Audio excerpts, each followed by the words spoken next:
एक गांव में 35 वर्षीय कमलाताई नाम की एक औरत रहा करती थी। उसका एक ढाबा था। उसके ढाबे पर मिलने वाली रबड़ी बहुत दूर तक मशहूर थी। वो रबड़ी वो खुद बनाती थी। कमलाताई क्रूर और निर्दयी स्वभाव की थी। वह गांव में ब्याज पर पैसे उठाने के काम भी करती थी। इस काम के लिए उसने कुछ गुंडे भी पाल रखे थे। एक दिन गांव का सरपंच चतुर सिंह कमलाताई की रबड़ी खाने के लिए आया। चतुर सिंह, कैसी हो कमलाताई? कमला, मैं तो हमेशा अच्छी ही होती हूं चतर सिंह जी। आप बताइए, सुबह सुबह आज आपको मेरी दुकान कैसे याद आ गई? चतुर सिंह, क्या बताऊं कमलाताई, कल शाम को तुम्हारी दुकान की रबड़ी खाकर घर जाकर सो गया। पेट तो भर गया था, लेकिन अंदर से मन नहीं भरा। पूरी रात सपने में तुम्हारी रबड़ी ही आती रही, इसलिए सुबह उठकर तुम्हारी रबड़ी फिर से खाने के लिए आ गया। कमला, तब तो आपको कुछ घंटों का इंतजार करना पड़ेगा। चतुर सिंह जी, चतुर सिंह, मैं कुछ समझा नहीं। कमला, आप तो जानते हैं चतुर सिंह जी, मेरी दुकान की रबड़ी दोपहर के 12 बजे तक बनकर तैयार होती है। चतुर सिंह, अरे, कुछ कल की रबड़ी अगर दुकान पर रखी हो तो वहीं खिला दो। कमला, चतुर सिंह जी, आप तो जानते ही हैं, मेरी दुकान पर दूर दूर के गांव के लोग रबड़ी खाने आते हैं। उनमें से बहुत सारे तो बगैर खाए ही लौट जाते हैं, क्योंकि रबड़ी खत्म हो जाती है। तो कल की रबड़ी बचने का तो कोई सवाल ही नहीं उठता। और वैसे भी अपने गांव में आपके अलावा सिर्फ इक्का दुक्का लोग ही मेरी दुकान पर आते हैं, वरना मेरी दुकान तो बाहर के गांव के ग्राहकों से चलती है। धैया, अरे मालकिन, ये गांव वाले बेचारे आपकी रबड़ी कहां से खा लेंगे? मालकिन, इन बेचारे के ऊपर तो पहले से ही इतना कर्ज का बोझ है कि इन्हें तो एक वक्त की रोटी मिल जाए तो इनके लिए ये बहुत बड़ी बात है। कमला, क्या कहना क्या चाहता है धैया? धैया, कुछ नहीं मालकिन, मैं तो बस ये कहना चाहता हूं कि हमारे गांव में गरीबी बहुत ज्यादा है। कमला, मुझे बेवकूफ समझ रखा है तूने। मैं सब समझती हूं। तू हंसी हंसी में मुझे ताने देता रहता है। चतुर सिंह, अरे, धैया पर क्यों भड़क रही हो कमलाताई? वो बेचारा कुछ गलत थोड़ी ही ना बोल रहा है। हम सब जानते हैं कि पूरा गांव तुम्हारा कर्जदार है। उन बेचारों की जमीन, जायदाद, खेत सब तुम्हारे पास गिरवी रखे हैं, और वो बेचारे जीवन में न कभी सूद सहित तुम्हारे पैसे लौटा पाएंगे और न वो अपनी संपत्ति छुड़ा पाएंगे, क्योंकि अगर तुम किसी को 500 सूद पर देती हो तो अगले महीने उसका सूद ही 5,000 हो जाता है। लेने वाला तो बेचारा वैसे ही मर जाएगा।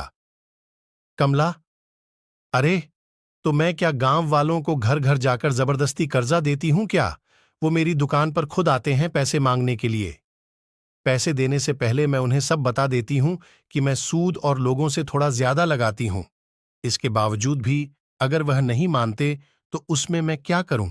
और तुम तो इतने भोले बन रहे हो चतुर सिंह, जैसे कि तुम तो राजा हरिश्चंद्र की संतान हो। मुझे सब पता है, शहर में तुम कौन सा काला कारोबार करते हो। चतुर सिंह, अरे कमलाताई, तुम तो मेरी बात का बुरा मान गई। मैं तो बस तुमसे ये कहना चाहता हूं कि अपने गांव के लोगों पर थोड़ा सा तरस खा लिया करो। गुंडे, कमलाताई जी, सुखिया चाचा ने जो सूद पर जो रुपए लिए थे उसका अभी तक उन्होंने पिछले 6 महीने से ब्याज नहीं चुकाया है। कमला, अरे, पूरे 1 लाख रुपए लेकर गया था, जिसका ब्याज और असल मिलाकर पूरे 5 लाख रुपए हैं। जाओ, जाकर पैसे लेकर आओ। गुंडे, हम दोनों सुखिया से पैसे ही मांगने गए थे, लेकिन आज उसकी बेटी की शादी है। उसकी पत्नी बहुत रो पीट रही थी, इसलिए मजबूरी में हम दोनों को वापस आना पड़ा। कमला, अरे मुस्तंडो, रोज मेरी 2-2 किलो रबड़ी खा जाते हो और 3-3 किलो पी जाते हो दूध। ये सब मैं तुम्हें मुफ्त का नहीं खिलाती पिलाती। उस सुखिया की पत्नी ने तुम्हारे सामने 2 आंसू क्या बहा दिए, तुम दोनों पिघल गए। चलो मेरे साथ, देखती हूं कैसे पैसे नहीं देता। आज तो मैं उससे अपनी पूरी रकम वसूल करके ही लौटूंगी।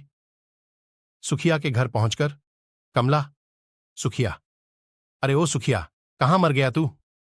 अरे, कहां मुंह छुपाए बैठा है? हिम्मत है तो यहां आकर कमला ताई का सामना कर। सुखिया बाहर आता है। कमला, क्या रे सुखिया, भीमा और कालिया को तूने बगैर पैसे दिए ही लौ लौटा दिया? सुखिया, कमलाताई जी, आज मेरी बेटी की शादी है। मुझे थोड़ी मोहलत और दे दीजिए।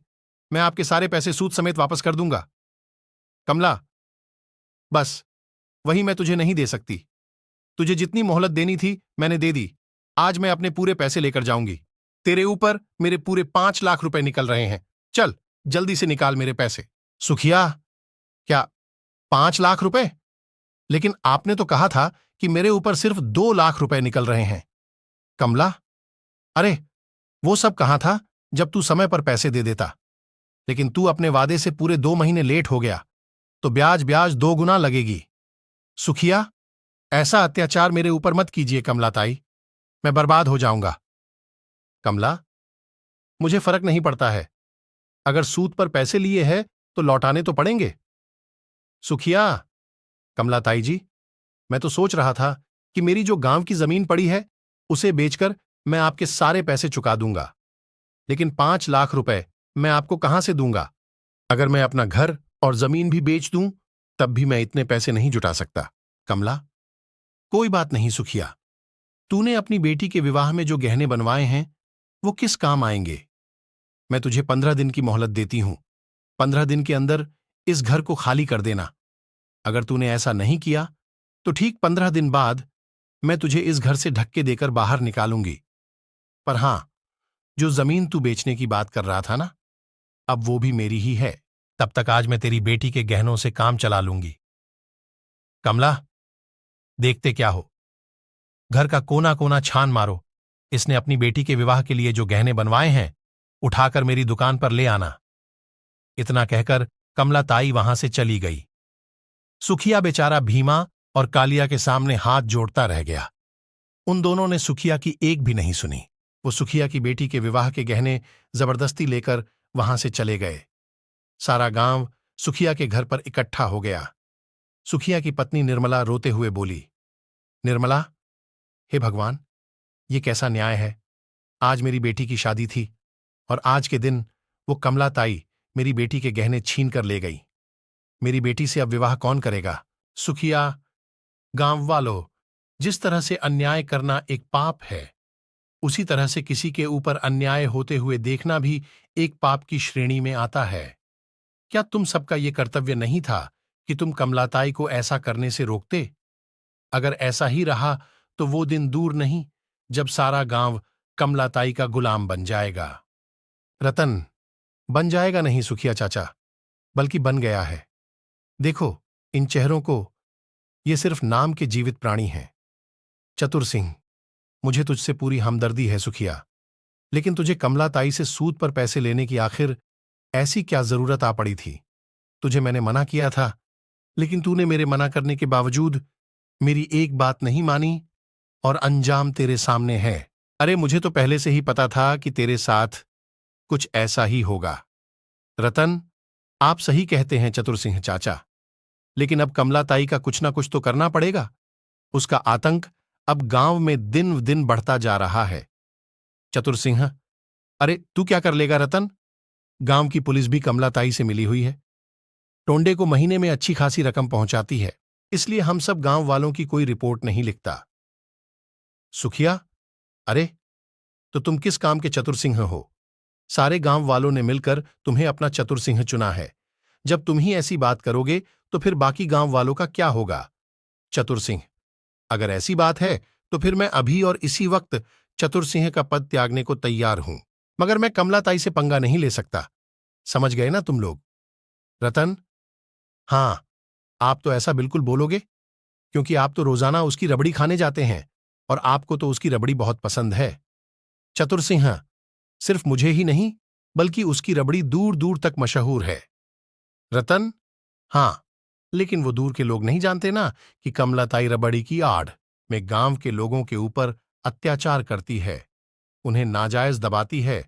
आप सबको ये कायर भरा जीवन मुबारक हो, मगर मैं इस कायरता में नहीं रह सकता। मैं जा रहा हूं गांव छोड़कर। चतुर सिंह, अगर जाना चाहता है तो जा। हम सबके ऊपर ठीकरा फोड़कर क्यों जा रहा है? इतनी ही ज्यादा अगर तेरे मन में सच्चाई की आग लगी हुई है तो जाकर तू खुद कमलाताई से बात क्यों नहीं कर लेता? और अगर खुद बात नहीं कर सकता तो जाकर उसके खिलाफ थाने में रिपोर्ट दर्ज करा दे। रतन, गांव छोड़ने से पहले ये काम भी जरूर करूंगा। मैं तुम्हारी तरह कायर नहीं हूं, चतुर सिंह जी। थाने पहुंचकर, रतन, मुझे कमलाताई रबड़ी वाली के खिलाफ रिपोर्ट दर्ज करवानी है। टोंडे साहब। टोंडे, इंस्पेक्टर।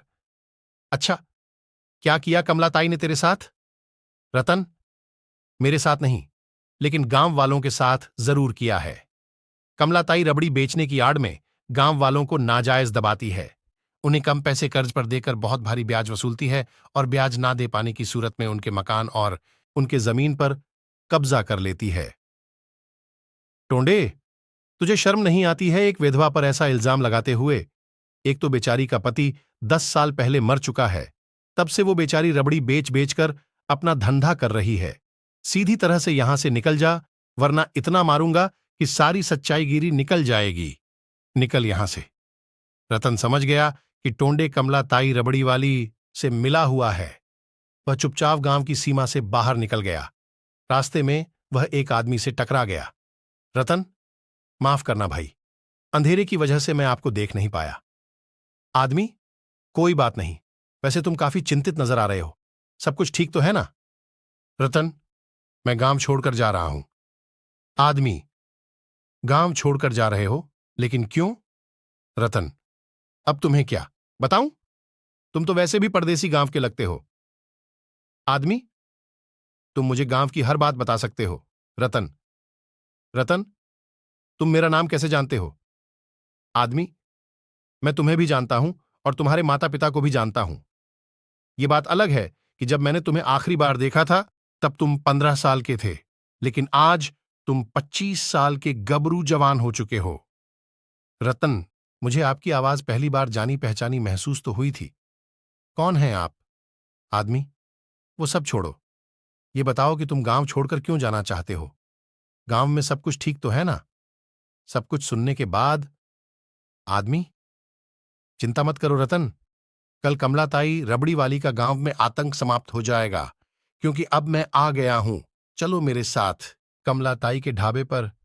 धया, ये आदमी इस गांव का तो नहीं लगता, लेकिन फिर भी पता नहीं क्यों इसकी शक्ल काफी जानी पहचानी महसूस होती है।